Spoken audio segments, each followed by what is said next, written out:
Hello everyone, this is Martin Van Duren. Welcome back to another episode of Martin Reacts. I'm gonna try to make this a quick review considering I don't have a lot of footage on this here left. I gotta delete some shit. But we are going to be doing a Martin Reviews of an episode this time. We're not doing no damn movie. We're doing an episode because I'm not gonna bother doing a reaction. I watched this at like 1 o'clock in the morning last night because I had trouble going to sleep. And I had to do a freaking rewatch because what the fuck? And I'm giving a big what the fuck because I don't fucking care if I cuss really crazily in this because my mind's still wrapping my head around this. And I'm watching it again to get a second take as we speak. I'm at the end. I'm at 31:50 of episode 8, the amazing digital circus. Because it's really that I don't even know how to say that. It's really what I sometimes send to my friends because I'm bored and I don't want to type actually anything coherent. I just want to type random words. This has been the most insane, mind-bending, blowing episode I have ever seen in any sort of series. So fucking far. Not even Has Been Hotel has done this. And I literally felt like, I'm gonna say this right now. I felt like freaking Charlie when Emily came through the portal in season 2 and explained that, oh yeah, Heaven's trying to do a lockdown. I'm panicking. Penches is alive. Your hotel works. You need to figure out what's going on with this TV head guy. I ain't got shit to say less. Hopefully we see each other soon. Bye. And after all that, Charlie just stood there for like 2 seconds and went, Aah! That's how I felt at the end of this freaking episode.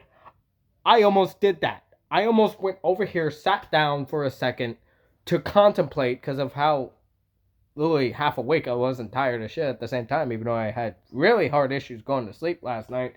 Wanted to watch this instead of doing a reaction, because, you know, I'm not trying to do reactions right now. Almost did one. Glad I didn't, because I wouldn't have uploaded. I would have watched it again and did a second take. But this needs a review because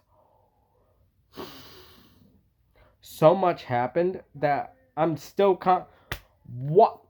Okay, spoilers. If you haven't seen the episode, go to Glitch, watch the damn freaking watch it. Just watch it. I don't care if you missed the last 1 or 2 episodes. Watch this one because it's even though the last episode was like, okay, we got some answers, but still left with some questions. This just blew the whole freaking box up like a damn volcano. Cause one, it showed us what was going on with Cain. We saw his birth, pretty much. He ate Abel. That's why his eyes are 1, heterochromia, and 2, why they went red and blue two times in the last 2 episodes.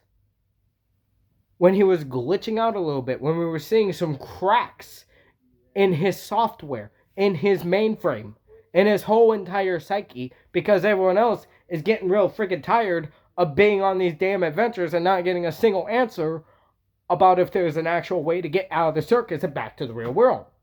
Because he keeps pulling all these strings and craziness. Because it's what he was designed to do. He is a creative AI. He is meant to take in, and he's meant to be original. Pretty freaking much. He went tyrant. He went rogue. The people didn't like what was going on with it because Kinger said he was a partial success. Something went wrong. And what went wrong was in the beginning of the episode. Those red and blue dots. The red was Cain. The blue was Abel. He broke out of his thing because he was, I don't know, something was going on in here that was not coherent. And with us, like, we were like, okay, this is a bit too much. We need to quarantine him and bring in this other guy, Abel. Kane broke out because he wanted more power. He wanted back in control. Ate Abel while he was still premature and then built the circus. That's what that form was after he ate Abel and popped out all those fucking things and then just manifested into something. That's the digital circus. He created that. And then somehow, we also got to see a little bit of the past. We got to see Queenie for the first time. Kinger's wife, or lover, or lover / wife, etc. Probably on the strong side of wife, who worked at CNA. They both worked at CNA. They both got sucked in, and it was apparently Kinger's fault. He blamed himself when, in reality, I think it was Queenie who came in second. Kinger came in first, and then Queenie came in. So, whatever happened with Queenie happened after Kinger got already put into the digital circus. And then another thing, Scratch. We found out more about Scratch, who was mentioned in the last episode and also seen his own door with his face crossed out in earlier episodes. The fact that Kinger knew a lot about his past life as a CNA employee and about Scratch was insane. Also, the fact that he had a brain tumor. Dude had cancer. And yeah, he was extremely smart still. That's insane. That's nuts. And speaking of the abstracted, the ending itself was insane because especially the fact with what was said in the very beginning after the whole thing with Kane's upbringing. We seen Kane in his office chatting with Bubble after we see everyone else chatting with each other and stuff like that. We see Kane in his office and he's being taunted by Bubble. Bubble has always been a strange aspect of the series. Like, he's with Kane, but against Kane at the same time. And we saw him fully against Kane in this episode. Because he has seen how everyone's been reacting to everything. And he knows that everyone's done with his bullshit. And then so freaking he taunts the fuck out of him until he has an extreme mental freaking breakdown and decides, oh yeah, I'm just going to torment the shit out of everyone the next whole entire episode. In which he successfully does. In insane ways I didn't think were even going to be. We didn't even see the adventure they went on. He literally had a full-on villain song, which was not even in my bingo card for this entire series. Anyone that has literally the music that's been in Digital Circus was literally just like, the main theme originally, which hasn't been since the pilot for some reason. I loved that freaking jingle. But they never kept it. It was only in the pilot. But freaking going out forward, there was no, like, a song sung by a character or anything. It was always the background music and stuff like that. We had a full-on song from and sung by Kane. Did I not think he could sing well? No. Can he sing well? Yes. Is it terrifying? Also yes. Because he's a straight-up villain. He went completely insane after he devoured fucking Abel. He went too powerful. And then one, like I said back at the beginning, with him being taunted by Bubble, he mentioned something that explains everything. He made everyone's freaking bodies in the circus, but to have all their minds intact. But there's only one problem. Their minds aren't all intact, which means his things that he did to make them not remember the name and stuff was still in there, but he never said shit about it. He only gave a slight hint of it in the last episode. But it came bold clear that he was bullshitting, and that he had known that literally anyone could know the name if he hadn't put any of this other mind stuff in place. Anyone could have remembered the name, and not bits and pieces of the past life, but all of it. But the only one who can seem to remember a lot of it is Kinger. And why? He is the most... Kane is the reason why Kinger is the way he is. He has put the most mind control on Kinger and made him go, cool.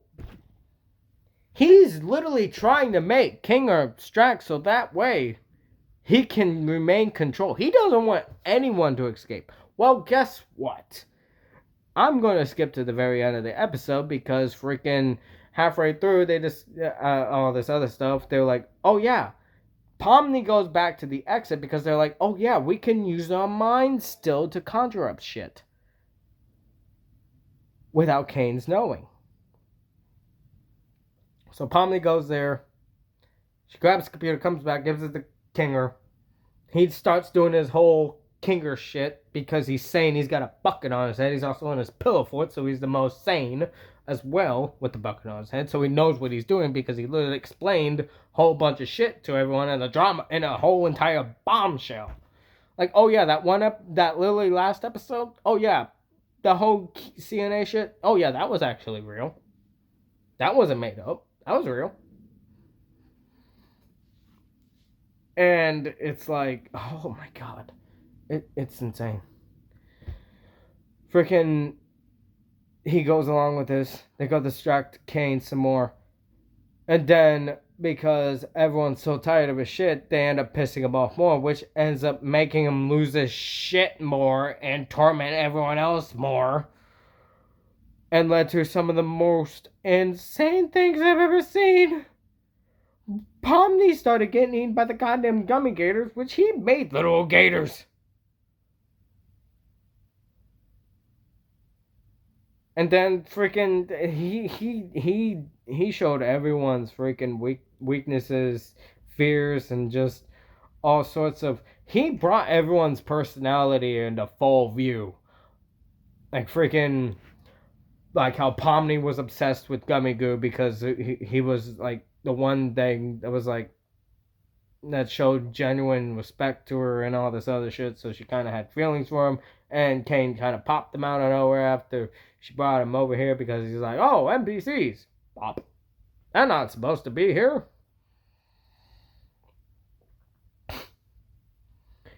And that whole thing, and then freaking Jax with the whole being humiliated and all this other things, and just seeing his freaking skin just get pulled off from his head. Just that was insane. Just Gangle,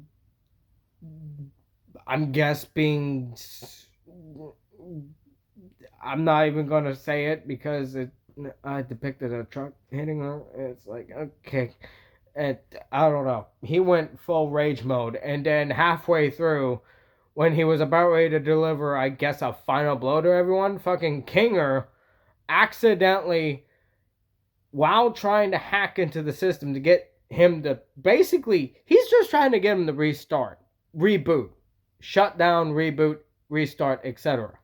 No, he accidentally deletes him. He offs him right then and there. Kane's gone.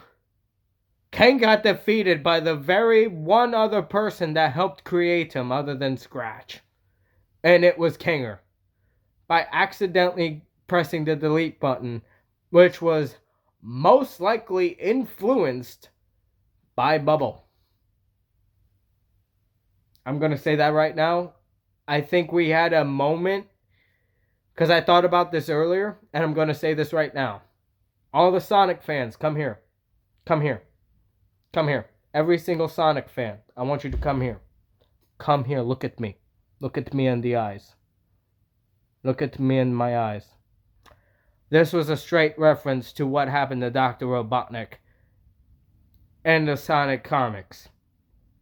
He was thwarted not only by Sonic and Sally, mainly by Sonic, but also Snively. Snively, if you remember, during the Endgame project in the Archie comics before it went long before it went IDW, when the original SAT-AM Robotnik died at the hands of Sonic, it wasn't just the hands of Sonic. It was actually Snively who tampered with the Endgame device to solely target him. Ow, like my hair just did to my cheek. I just fucking whacked myself in the face. Like, this was a total that moment. Bubble influenced Kinger by accident to completely delete Kane. Because while he was doing all that shit, everything that Kane was doing to everybody else was affecting his computer. But then we saw Bubble appear on a screen along with Kane's face, because Kane figured out what he was doing, and then Bubble appeared. Bubble helped get rid of Kane. And now everyone is free. Cussing is free. Basically everything that Kane had in order is free.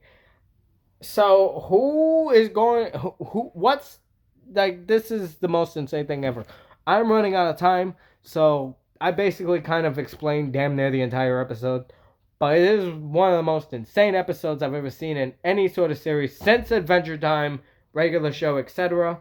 And even Hazbin Hotel, and that had some crazy moments. But this has to be the craziest fucking shit I've ever seen. That's why I'm doing this retake right now on here, even though I didn't do a reaction. But this is a review. The episode is a 20 out of fucking 20.